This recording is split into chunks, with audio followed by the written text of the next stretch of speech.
আসসালামু আলাইকুম।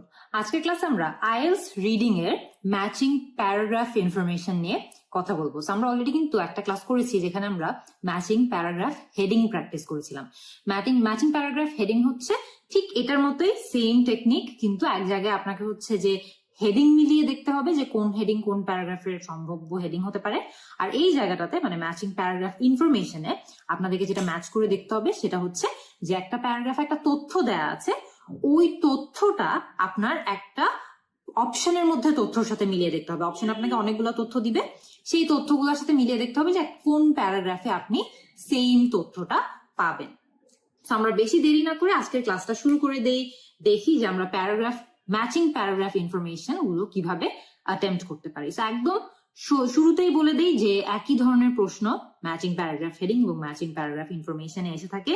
Paragraph heading এ একটি প্যারাগ্রাফের মূল ভাব নিয়ে কাজ করতে হয় এবং ম্যাচিং প্যারাগ্রাফ ইনফরমেশনে একটি প্যারাগ্রাফের মধ্যে স্পেসিফিক কোনো সেন্টেন্স আইডেন্টিফাই করে সেটি নিয়ে আপনাদেরকে কাজ করতে হবে, বা স্পেসিফিক নির্দিষ্ট কোনো তথ্য নির্দিষ্ট কোনো ইনফরমেশন নিয়ে কাজ করতে হয় এবং সেটারই উত্তর বের করতে হয়।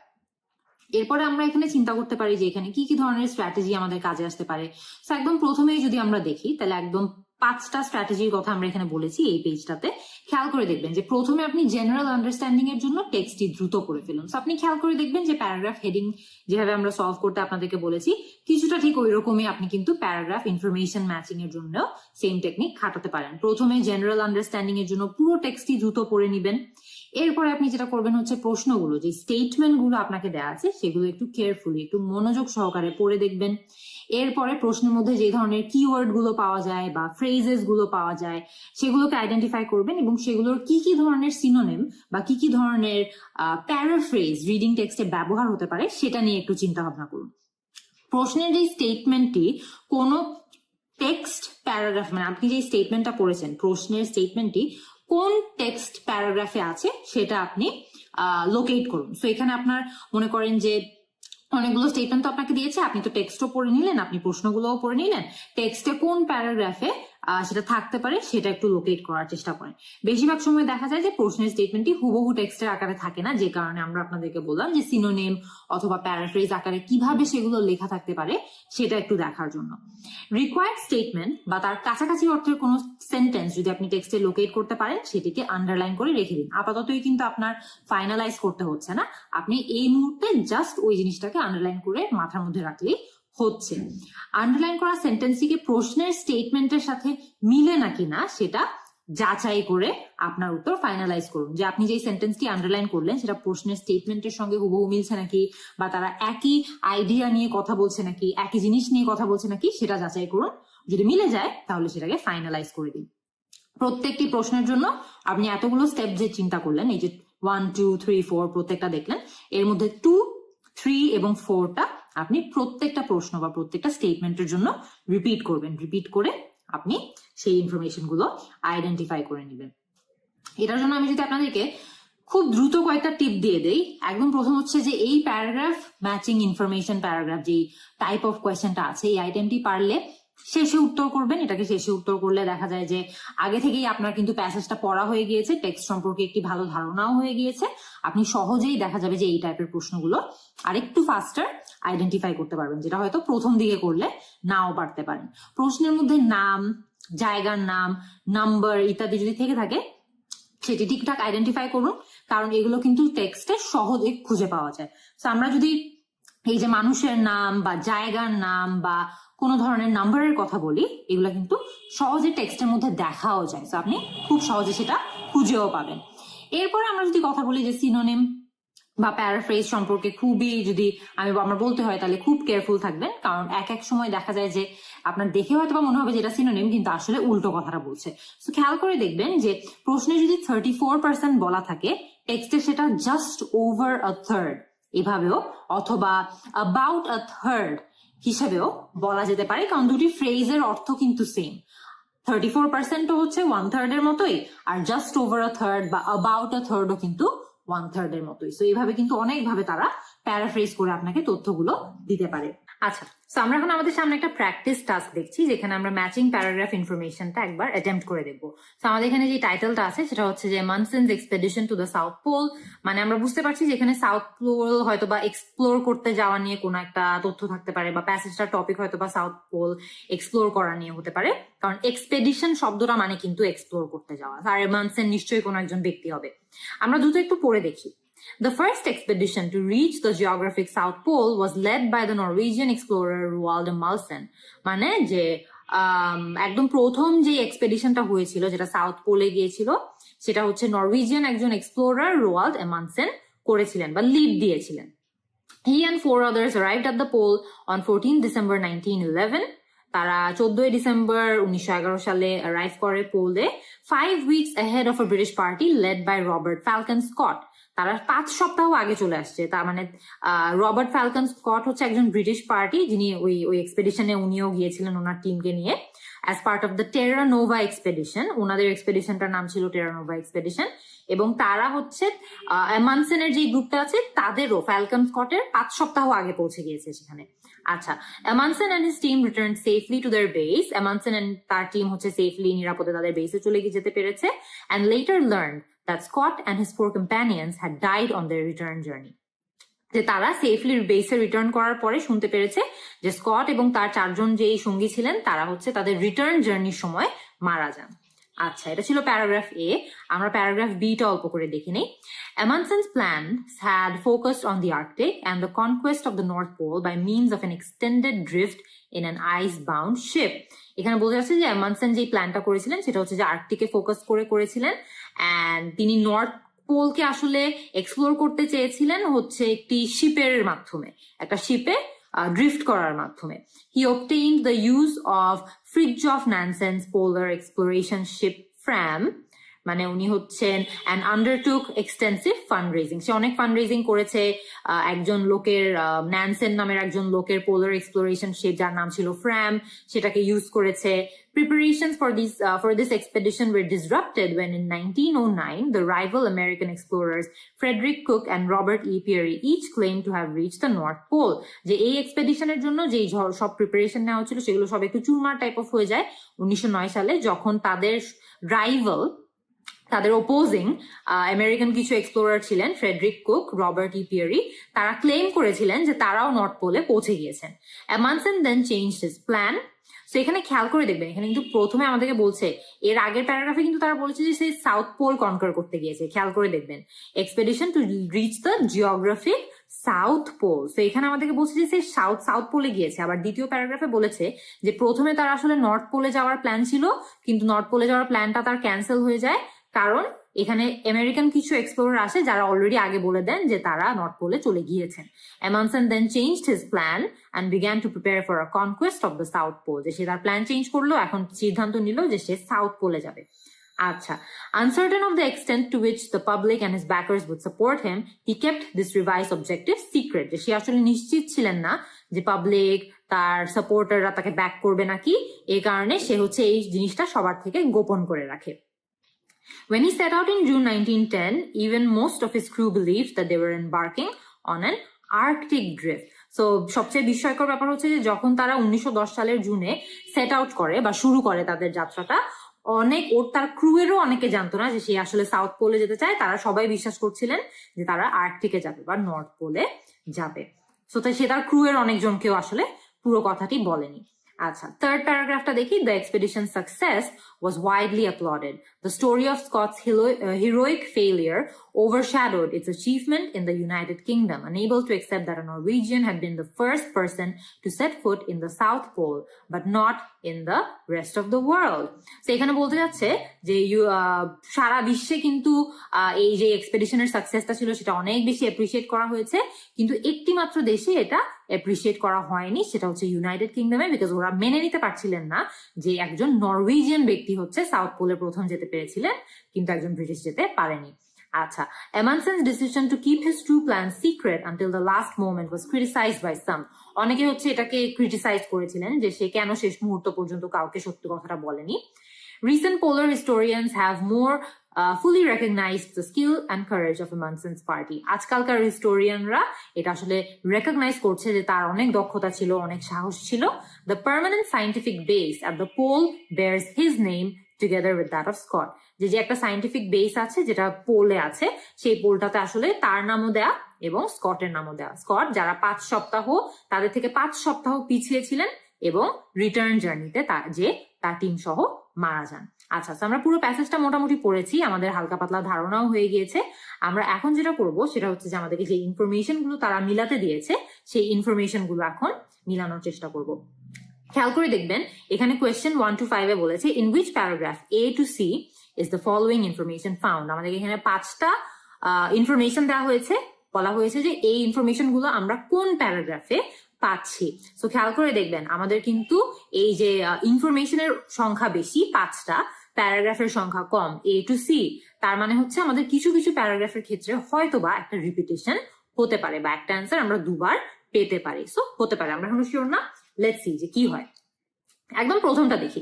The success of Roald Amundsen was celebrated worldwide except in one country. যে বিশ্বব্যাপী সব জায়গায় রোয়াল্ড আমundsen-এর সাকসেসটা অনেক সেলিব্রেট করা হয়েছিল, সবাই অনেক অ্যাপ্রিসিয়েট করেছিলেন, এক্সেপ্ট ইন ওয়ান কান্ট্রি, একটি দেশ বাদে. আমরা কিন্তু একটু আগেই এই তথ্যটা পড়েছি. আমরা যদি ফেরত যেয়ে দেখি তাহলে কিন্তু আমরা খুবই সহজে এটা খুঁজে পাবো. আমরা ফেরত যাই, খেয়াল করে দেখবেন একদম লাস্ট যে প্যারাগ্রাফটা, প্যারাগ্রাফ সি যেটা আমরা পড়ি, এই প্যারাগ্রাফটা যদি আমরা দেখে নিই, খেয়াল করে দেখবেন the expedition success was widely applauded. সব জায়গায় খুব অ্যাপ্রিসিয়েট করা হয়েছে. The story of Scott's heroic failure was overshadowed its achievement in the United Kingdom. যে স্কট তো ফেল করেছে, স্কট ছিলেন হচ্ছে ব্রিটিশ ওই এক্সপ্লোরারটা, ওনার ওই ফেলিয়ারটা ওভারশ্যাডো করেছে এই মানে অ্যামাundsen-এর এক্সপেডিশনের সাকসেসটা ইন দ্য ইউনাইটেড কিংডম. মানে ইউনাইটেড কিংডম আসলে এটা নিয়ে তাদের বেশি মাথা ব্যথা ছিল যে কেন তাদের একজন এই জিনিসটা অ্যাচিভ করতে পারলো না. সো এটা নিয়েই তারা আসলে বেশি ফোকাস করেছিলেন.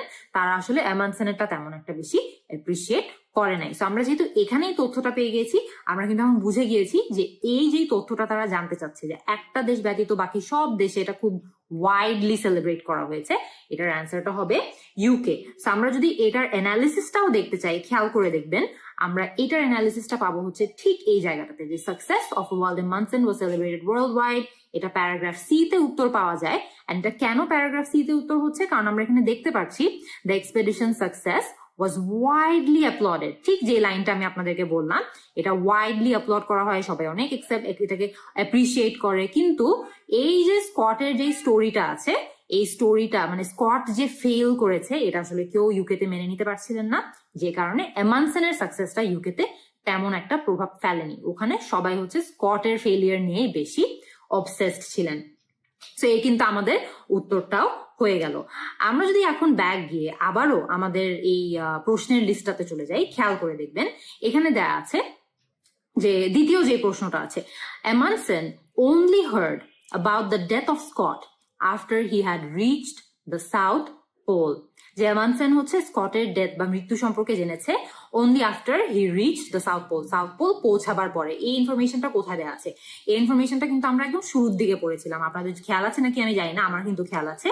খেয়াল করে দেখবেন আমরা একদম প্যারাগ্রাফ এ তে যদি যাই, প্যারাগ্রাফ এ তে যাওয়ার পর আমরা এখানে দেখতে পাচ্ছি যে লাস্টের দিকে খেয়াল করে দেখবেন Amundsen and his team returned safely to their base. তারা নিরাপদে তাদের বেসে চলে আসেন and later learned that Scott and his 4 companions had died on their return journey. So এখানে কিন্তু তারা বলছেন যে Amundsen এবং তার টিম সেফলি তাদের বেসে চলে আসে, আর অনেক পরে জানতে পারে যে স্কট এবং তার যে 4 জন কম্প্যানিয়ন ছিল তারা হচ্ছে তাদের রিটার্ন জার্নিতে মারা গিয়েছে. তো আমরা কিন্তু এখানে প্যারাগ্রাফ এ তে আমাদের উত্তরটা পেয়ে গিয়েছি. আমরা যদি এটার অ্যান্সারটা একবার অ্যানালিসিস করে দেখতে চাই তাহলে খেয়াল করে দেখবেন এখানে আমরা দেখছি যে অ্যান্সার এ, প্যারাগ্রাফ এ তে এটার উত্তরটা আছে এবং ঠিক এই লাইনটাই কিন্তু এখানে মার্ক করা যে Amundsen এবং তার টিম সেফলি তাদের বেসে চলে যায়, আর পরবর্তীতে জানতে পারে যে স্কট এবং তার যে 4 জন কম্প্যানিয়ন ছিল বা সঙ্গী ছিল তারা আসলে they did not make it, ওরা রিটার্ন জার্নিতেই মারা গিয়েছে. আচ্ছা, তারপরে আমাদেরকে প্রশ্নে কি বলা হয় আমরা একটু দেখি. আমাদেরকে 3 নম্বর প্রশ্নে বলা হয়েছিল the base at the South Pole bears both Amundsen's name and Scott's. যে সাউথ পোলে যে বেসটা আছে সেখানে Amundsen-এরও নাম রয়েছে এবং স্কটেরও নাম রয়েছে। আমরা যদি আবারও আমাদের প্যারাগ্রাফটাতে ফেরত যাই, প্যারাগ্রাফে ফেরত গিয়ে কিন্তু আমরা ঠিক প্যারাগ্রাফ সিতেই এটার উত্তরটাও পেয়ে যাচ্ছি, একদম লাস্ট যেই লাইনটা ছিল। The permanent scientific base at the pole bears his name together with that of Scott. মানে যেই পার্মানেন্ট একটা বেস আছে ওই পোলটাতে, সেখানে অ্যামানসেনেরও নাম রয়েছে আর এখানে কিন্তু স্কটেরও নাম রয়েছে। আমরা যদি এটার অ্যানালিসিসটা দেখতে যাই, আপনারা খেয়াল করে দেখবেন এখানে আমরা এটার উত্তরটাও প্যারাগ্রাফ সিতে পেয়ে গিয়েছি। কেন? কারণ এই যে লাস্ট লাইনে তারা কিন্তু আমাদেরকে এই তথ্যটা খুব সুন্দর করে দিয়ে দিয়েছে। এটা নিয়ে আর বেশি আলোচনা করা লাগছে না, আমরা আমাদের 4 নম্বরটাতে মুভ অন করি। 4 নম্বরটাতে মুভ করার আগে আমাদেরকে তো দেখতে হবে যে প্রশ্নটা কি। আমরা 4 নম্বর প্রশ্নটা দেখিনি। Amundsen had originally planned an expedition to the North Pole. যে অরিজিনালি একদম প্রথমে কিন্তু অ্যামানসেন নর্থ পোলে যেতে চেয়েছিলেন, পরে কিন্তু সে তার প্ল্যান চেঞ্জ করে সাউথ পোলে যান। এটা কিন্তু আমরা পড়ে দেখেছি। আমরা যদি এটার অ্যান্সারটা একটা প্যারাগ্রাফ থেকে বের করার চেষ্টা করি, খেয়াল করে দেখবেন অরিজিনালি সে প্ল্যান করেছে যে সে নর্থ পোলে যাবে। আমরা একদম ফেরত যাই আমাদের প্যারাগ্রাফে। আমরা এই পার্টটাতে দেখেছি অলরেডি দুটো অ্যান্সার আমরা পেয়েছি, যেই অংশগুলো আমরা পড়ি নাই সেগুলো একটু দেখি। Unable to accept that a Norwegian had been the first person to set foot in the North Pole, South Pole, but not in the rest of the world. আচ্ছা, অ্যান্সারটা তো এখানে নাই। Amundsen's decision to keep his true plan secret until the last moment was criticized by some. অনেকে হচ্ছে অ্যামানসেনের এই decision যে সে last মুহূর্ত পর্যন্ত কাউকে বলেনি, এটাকে ক্রিটিসাইজ করেছিল। অ্যান্সার এখনো পেলাম না। Recent polar historians have more fully recognised the skill and courage of Amundsen's party. আচ্ছা, তো এই প্যারাগ্রাফটাতে উত্তরটা নাই। আমরা যদি ফেরত যাই, আমরা প্যারাগ্রাফ বিটা একটু পড়ে দেখি। খেয়াল করে দেখবেন আমাদেরকে বলা হয়েছে যে অরিজিনালি সে নর্থ পোলে যেতে চেয়েছিল, তারপরে সে সাউথ পোলে গিয়েছে। এইখানেই কিন্তু প্রথম লাইনটাতেই আমরা অ্যান্সারটা পেয়ে যাচ্ছি। Amundsen's plans had focused on the Arctic and the conquest of the North Pole. তারপরে কিন্তু এখানে খেয়াল করে দেখবেন এই প্ল্যানটা, এই যে পুরো এক্সপেডিশনটা আছে সেটা ডিসরাপ্টেড হয় 1909-এ, যখন তার রাইভাল বা তার opposing American explorer Frederick Cook এবং পিয়ারি বলেন যে তারা নর্থ পোলে অলরেডি চলে গিয়েছেন। সেই মুহূর্তেই কিন্তু অ্যামানসেন তার প্ল্যান চেঞ্জ করে আর সে ডিসাইড করে যে সে নর্থ পোলে যাবেই না, সে হচ্ছে সাউথ পোলে যাবে। আমরা যদি এটাও অ্যানালাইজ করে দেখি, এটার অ্যান্সার হচ্ছে প্যারাগ্রাফ বি। আমরা যদি এটা একটু অ্যানালাইজ করে দেখি, খেয়াল করে দেখবেন Amundsen had originally planned an expedition to the north pole, এবং অ্যান্সার হচ্ছে প্যারাগ্রাফ বি। কারণ প্রথম লাইনেই কিন্তু তারা আমাদেরকে এই তথ্যটা দিয়ে দিয়েছে। অ্যামানসেন প্রথমে ফোকাস করেছিল আর্কটিকের উপর, তারপরে নর্থ পোল কনকোয়েস্ট করবে এটার উপর। এরপরে আমরা বাকি লাইনগুলো তো দেখেছি যে তারপরে হচ্ছে অনেকে অ্যানাউন্স করলো আমেরিকান এক্সপ্লোরাররা যে তারা অলরেডি নর্থ পোলে চলে গিয়েছে। এটা তার প্ল্যানকে হি changed his plan and began to prepare for a conquest to the South Pole. সেখানে কিন্তু আমরা আমাদের এই অ্যান্সারটাও পেয়ে গিয়েছি। এরপরে আমরা যদি ফেরত যাই, আমরা এখন আমাদের আরেকটা লাস্ট যেই কোয়েশ্চেনটা ছিল, when Amundsen decided to aim for the South Pole, he did not reveal his intentions. এটাও কিন্তু আমরা পড়েছি। এটা আমরা কোথায় পড়েছি? যেখানে আমরা পড়েছিলাম যে অ্যামানসেন প্রথমে যখন সে প্ল্যান চেঞ্জ করলো যে সে সাউথ পোলে যাবে, সে তার ক্রু মেম্বারদেরকে পর্যন্ত বলেনি যে সে সাউথ পোলে যেতে চায়, সে কাউকেই তার সত্য কথাটি বলেনি। আমরা যদি এইটাকে এখন অ্যানালাইজ করে দেখি, তাহলে কোথায় আমরা এই তথ্যটা পেতে পারি দেখে নিই। আমরা কিন্তু এখানে অলরেডি সিটা 2-3বার পড়ে ফেলেছি। সিতে কিন্তু অ্যান্সারটা ছিল না, যেখানে সে বলেছে যে সে আসলে কারুকেই বলেনি বা সবার থেকে গোপন করেছে কাউকে, কিন্তু সেই তথ্যটা যে এই তথ্যটা কিন্তু আমরা সিতে পাই নাই। আমরা তাও একবার চোখ বুলিয়ে আমি নিয়ে নিচ্ছি, আপনারাও পড়ে নেন, কিন্তু আমি নিশ্চিত যেটা সিতে নাই, কারণ এটা আমরা 3-4বার অলরেডি পড়েছি, দুটো অ্যান্সার অলরেডি সি থেকেও পেয়েছি আমরা, তো এটা সিতে ছিল না। আমরা একবার বিটা পড়ে দেখি। বি প্যারাগ্রাফটা অনেক বেশি বড় ছিল, এখানে অ্যান্সারটা থাকতেও পারে।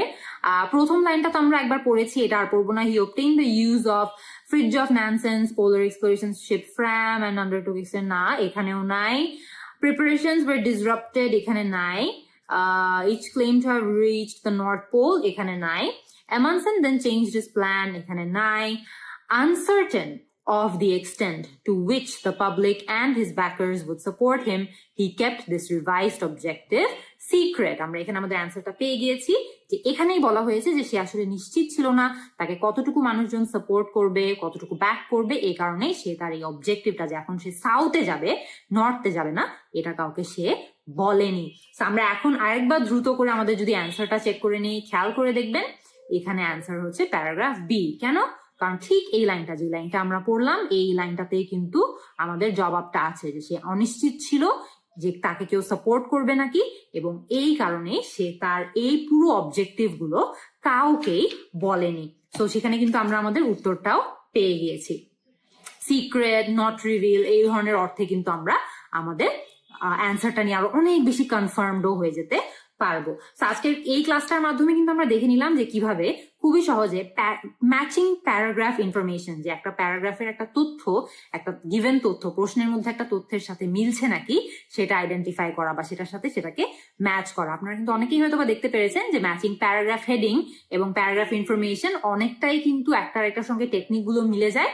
একটা যেভাবে সলভ করি অন্যটাও কিন্তু মোটামুটি সিমিলার ওয়েতেই সলভ করা যায়। আশা করি আপনাদের ম্যাচিং প্যারাগ্রাফ ইনফরমেশন নিয়ে আর কোনো ধরনের সমস্যা হবে না। আগামী ক্লাসে নতুন একটা টপিক নিয়ে আবারও ফেরত চলে আসবো।